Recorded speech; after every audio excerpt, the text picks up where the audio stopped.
Hello everybody and welcome to my video on if you should play Trove in 2018 or not. So this video isn't exactly going to be a review because I still don't believe that I have enough hours in the game to qualify it as a review. Despite the fact that I do have 69 hours in Trove, as you can see on screen, I just still don't think that I'm quite there to give a full review. So this is more of like a first impressions type video and what you should expect when coming into Trove. So first off, let's get the basics out of the way. Trove is a hack and slash MMORPG set in a voxel based world with all blocks and crap which you can then build with, and it's like kind of Minecrafty looking, but it plays more like World of Warcraft with no quests. So if you don't like quests, Trove is probably a game for you. Well, actually I tell a lie a bit. There is like 2 quest lines in this entire thing, and there's also an outpost which you can get quests from in the Neon City. But apart from that, that is pretty much all the quest lines. So if you are into actual questing as well, this is not going to be a game for you. So let's just jump right into the core gameplay of Trove. Most of the gameplay in Trove basically revolves around you using your right mouse click 1 and 2 and shift, dodging enemy attacks, fighting bosses in dungeons scattered all around the big massive open world map that I believe is randomly generated. Now there are absolutely tons of biomes, anything from fire worlds to massive open seas where you can sail around in big boats. There is massive big mountains that you can hide in with like Japanese and samurai-esque feeling areas. There's so much to explore. There's even like a massive candy biome. Within these biomes as well, there are little dungeons that you can fight. There's also big dungeons, but mainly the entire gameplay of Trove is to go into these dungeons, fight trash mobs, and then fight a big boss at the end.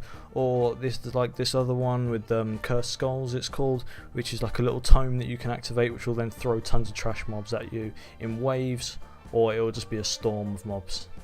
You can also do things called shadow towers, where you and up to I think it's 8 people can go into basically a bigger dungeon like in World of Warcraft, where you can then fight other trash mobs and other bosses in exchange for rewards and stuff like that.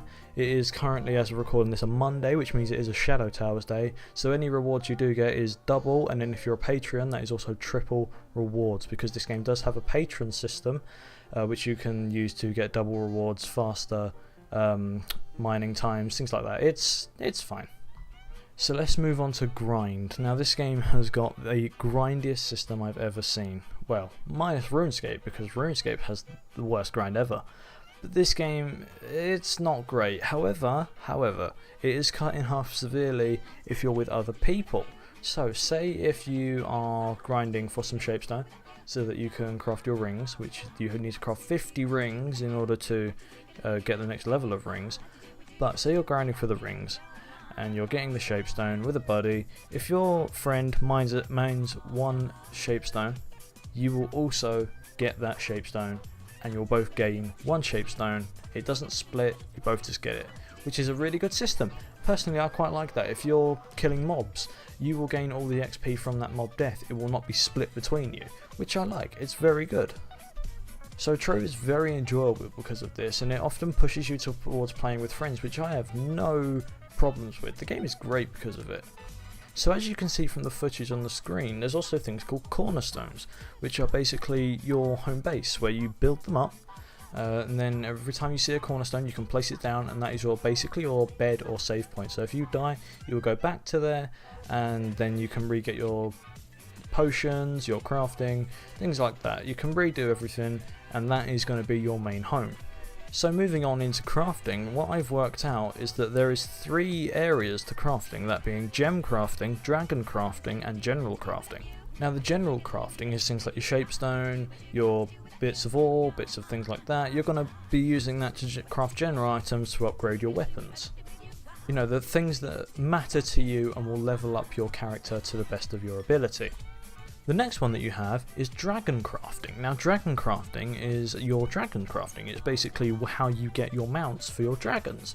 You get that through dragon coins, which are the hourly events. You can also purchase dragon eggs in the store, which you can then use dragon coin to unlock and gain a mount. That is how you see this red mount that I have. Now that mount took me about, I'd say, 12 to 13 hours to get, and I'm very much in love with it, but I also got kind of lucky out of the greater dragon chests and got a bunch of dragon coin out of that. And lastly, we have gem crafting, and gem crafting is the main way that you get your power rank up. And power rank is extremely vital in this game because you have your level and you have your power rank, and those things correspond so that you can actually take on the enemies. And if your power rank is too low but your level is fine, that will not matter. As long as your power rank is low, you will not do very well in this game.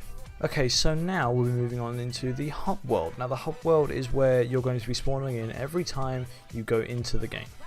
It's also the place where you can meet new players and stuff. Also, you can sometimes get pinatas there because people just throw them down and they give you free crap.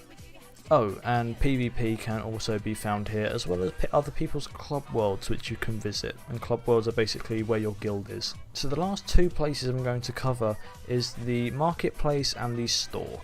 So the marketplace is basically like the auction house. That is where you buy your crafting materials, mounts, anything like that with a currency called Flux. Now it used to be called Glim, but they still have that currency, but that's mainly a nautical currency now, which you use for the pirate biome. However, the Flux, which is now basically a thing that they use across all biomes, is now the main currency, and that is how you buy everything that you will need. And then we have the microtransaction shop, which I sadly have spent probably about £20 in now.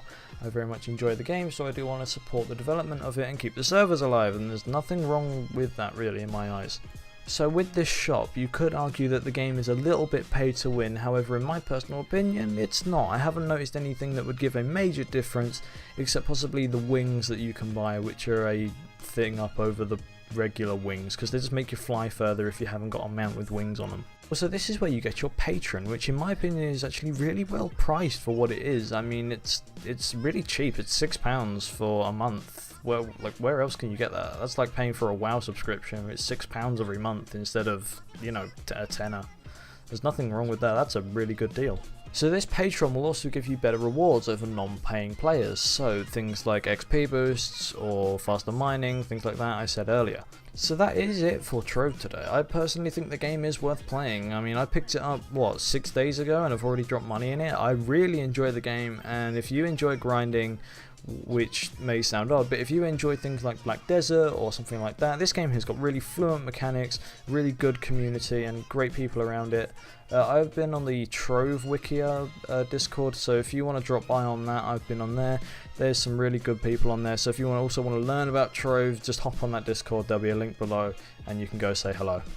So personally, yes, you should definitely play this game in 2018. It isn't going anywhere. As you can see from these stats, it is kind of growing, although this month there was a slight decline after a big influx of players. However, overall it's been nothing but growth this year. So if you have enjoyed the video for today, remember to hit that like button, and if you have also enjoyed my content, remember to hit that subscribe button so that you know when I'm uploading. So also I do stream quite a lot, so if you want to come by and watch me stream some Trove, I will be doing that at some point. So I will see you guys around, and thank you for everyone for watching.